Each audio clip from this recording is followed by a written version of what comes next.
Direction le ring de boxe Ouais. pour ce film de danse de renard. Oh, danse des canards, n'importe quoi. La danse des renards. Un bon film dans un milieu qui me désintéresse pourtant au plus haut point. Comme quoi, hein.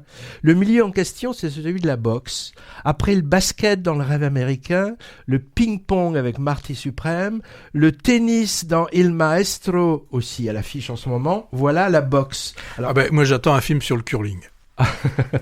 ce sera, oui, sport hautement cinématographique, un théâtre de magnifiques drames filmés, Rocco et ses frères Raging Bull, Million Dollar Baby pour le meilleur, mais aussi dans la catégorie empoulée, les Rocky, et celui dont tu as dit beaucoup de mal la dernière fois, Patrick, Christie, oui. Christie, qui est peu programmé en fait, hein.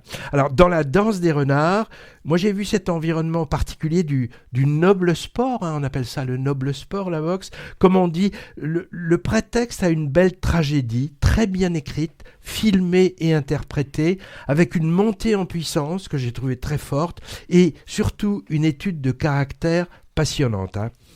Dans l'internat d'un centre de formation sportive, département boxe, un groupe d'ados de 16-17 ans se prépare pour différents championnats. Un crack parmi eux, Camille, le meilleur du groupe, hein, avec son pote Matteo. Et il va lui arriver un pépin. Un accident va blesser ce jeune athlète et pas que physiquement.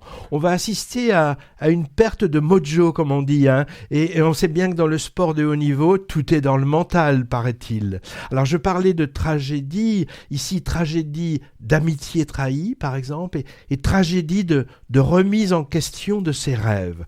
La boxe, pour moi, ça reste de la boucherie, hein. N'empêche que les scènes d'entraînement et de combat sont très bien filmées, des moments très chorégraphiés, et souvent enregistré caméra à l'épaule, caméra qui colle au corps jusqu'au floutage parfois, hein, donnant davantage l'impression d'être le personnage sur le ring plutôt que le spectateur autour. Un côté immersif donc que j'ai trouvé très réussi.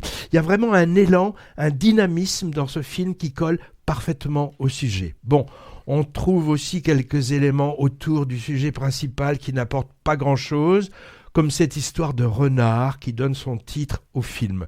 Diversion un peu superflue, on va dire, par rapport à l'essentiel, qui est l'évolution d'un personnage qui vit un effondrement intérieur et qui va chercher à s'affranchir des injonctions de performance.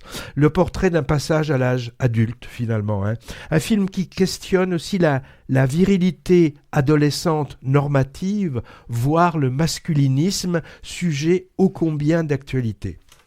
Samuel Kircher et Camille, aussi convaincant devant la caméra que son frère aîné, plus connu, hein, Paul Kircher, celui du règne animal, hein. Alors leur maman, c'est l'actrice Irène Jacob, qu'on a vue récemment dans Le Dernier Maigret.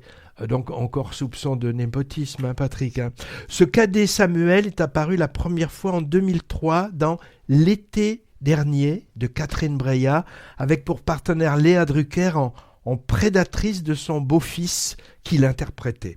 On trouve aussi au casting une gueule cassée qu'on commence à bien connaître, hein, celle de Raphaël Thierry, le fameux homme d'argile. Le jeune réalisateur est belge et s'appelle Valérie Cornois, Valérie avec un Y, hein.